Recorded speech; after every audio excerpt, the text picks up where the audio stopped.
Hey team, welcome to another Bullpen Bulletin with Coach Hart and Building Better Baseball. And today I want to tackle the topic of coaching the uncoachable. So, talking about uncoachable or players who are not able to be coached or they don't receive information well. I just want to tackle that option today, and I'm gonna give you 3 steps that you can follow to try and connect with this player.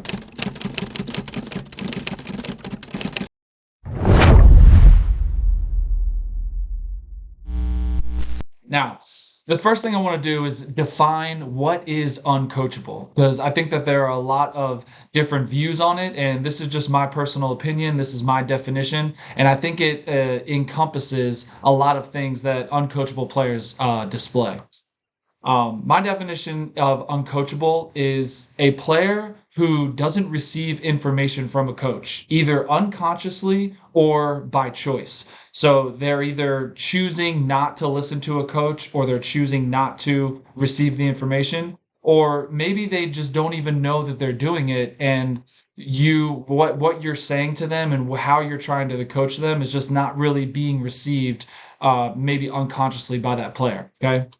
Now, some common themes are these players include unwillingness to listen. They are stubborn.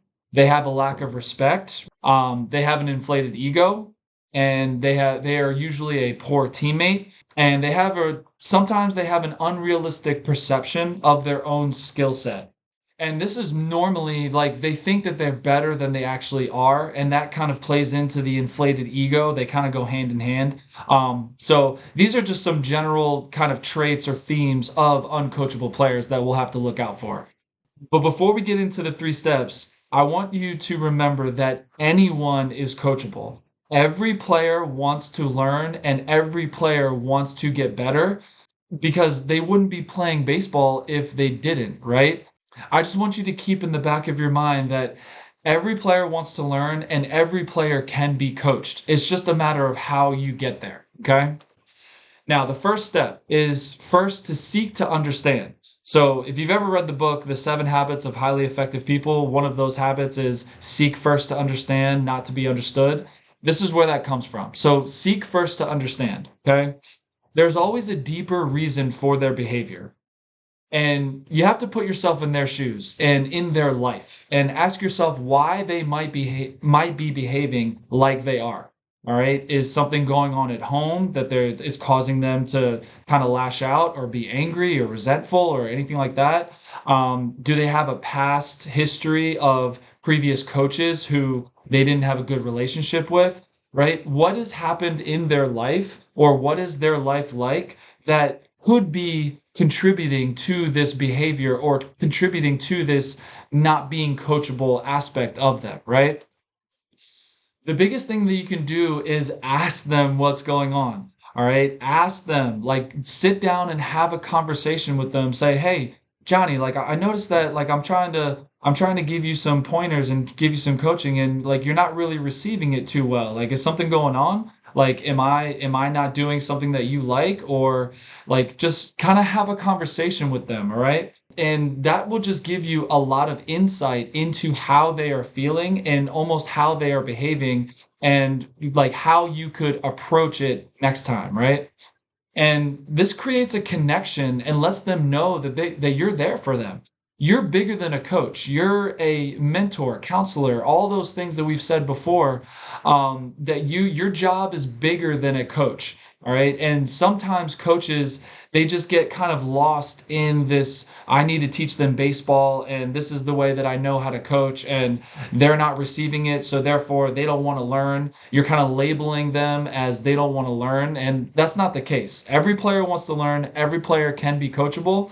And when you have this conversation, this deep conversation of kind of what's going on in your life and what's happening and like how can I make you better? How can I do better as a coach to help you be a better player? And that just creates that connection where they now understand that you're there for them, you have their back, and you're on their side. So just making that connection with them will go a long way and is very powerful to especially a young kid who may not see that part of you, right? Recognize the who and not the what. All right. And what this means is recognize who they are as a person, not what they accomplish or what they are doing. Basically, if they win an award, recognize who they are. Instead of saying, I'm very proud of you for winning that competition or winning that game or whatever, say to them, I'm very proud of you because you have determination, you have like self-respect, and you have all of these intrinsic traits in you that helped you win that award. So that award or that winning thing of what is not the focus. The focus is who they are as a person. All right. And I really think that goes a long way with being a coach is recognizing them as a person and putting all of the importance and focus on who they are as a person and how that will help them get to where they want to go. All right. Because some kids, I really feel like they attach their self-worth to the things that they will get or the things that where they perform on the field, the external things. We want to transition that into the internal and the intrinsic motivation and traits that make them who they are. And those things will help them achieve what they want to achieve. So the first step is just understand. Try to have a conversation with them. Try to recognize the who, not the what, and just try to get to know them as a person, and that will help make the connection between the player and the coach, right? So the second one is find their coaching style. And just like every student has unique learning styles, every player has unique coaching styles. And coaching youth players is not a one size fits all. It's not a this is how I like to coach, and this applies to all of my players, and all of my players will receive the information like I like to coach. All right. And I mean, being a teacher, we see this all the time in classrooms and in my PE class, especially that so many different kids learn in so many different ways, and I have to adapt to their learning style, just like we as coaches have to adapt to their coaching style. Some players, they respond better to kind of more hard-nosed, like hard-nosed coaching, right? Some players respond to more calm and compassionate coaching, you know what I mean? There are just so many different coaching styles that apply to all sorts of different players, and they respond in different ways to different coaching styles. And as I say here, players respond differently to different coaching approaches. And if you're using the wrong approach, that player won't respond to that approach. So if you're using a certain type of approach to with a player and that's not their coaching style or that's not the approach that resonates with them as well, like they won't respond. They'll kind of butt heads and they'll kind of just like turn away because they're not receiving it in the same way that they want to be coached. All right. And it's important as coaches to recognize these different coaching styles and how you can help these kids get to where they want to be and achieve the goals that they want based on their coaching style and based on the way that they like to be coached. All right. And matching your coaching approach to a coaching or a player's coaching styles, that is success. When you find the right approach and match it with that player's coaching style, that is where you see the success. I'm not saying it's easy because it's not, but trying to find that balance and trying to find that match, that is where you will best find that player success. And going to the uncoachable part is I feel like that's kind of the issue most times is that you have a player who has a certain style of coaching that they like and that's not your approach to that player, and that's where the headbutts come in, or that's where the friction comes in between you all. So I just want you to think about that, of finding their coaching style and really leaning into that to try and help them achieve what they want to achieve. And the last thing I want to say, the third step is having a team mindset and not a me mindset.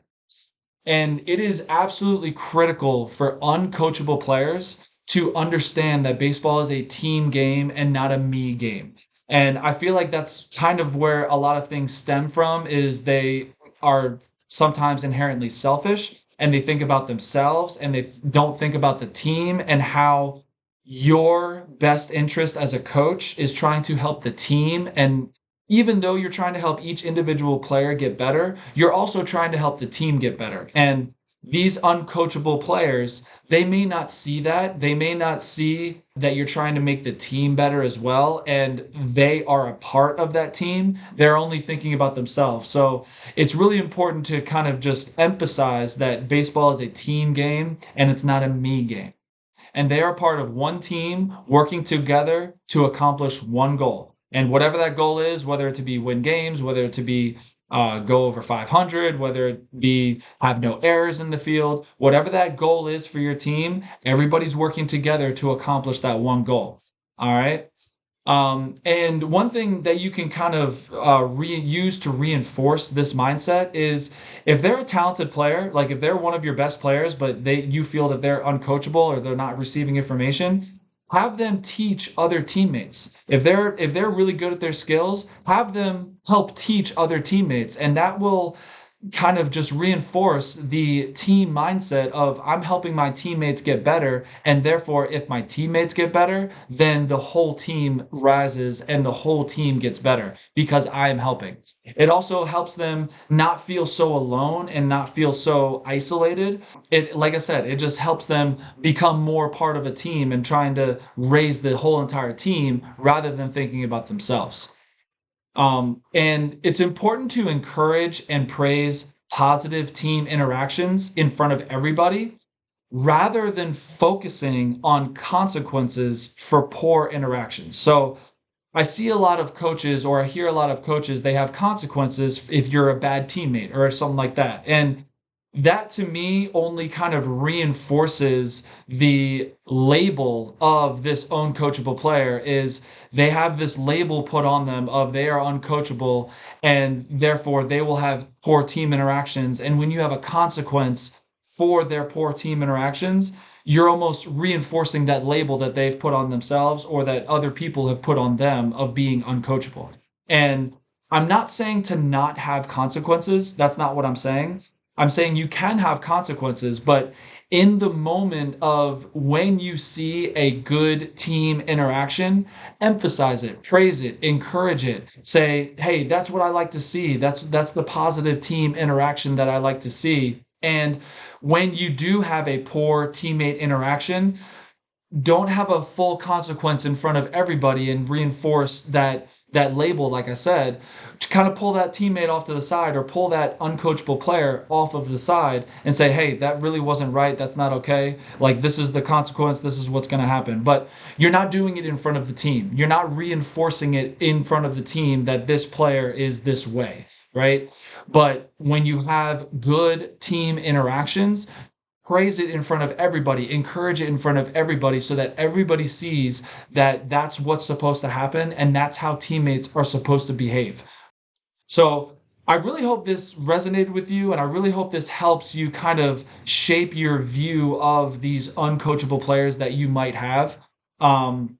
Because like I said, it's not easy. It's not easy to coach somebody who's uncoachable, but just remember that everybody is coachable and everybody wants to learn, and you just have to do these 3 steps, and hopefully this will help you kind of make that connection with that player and help them be a better teammate and a better player.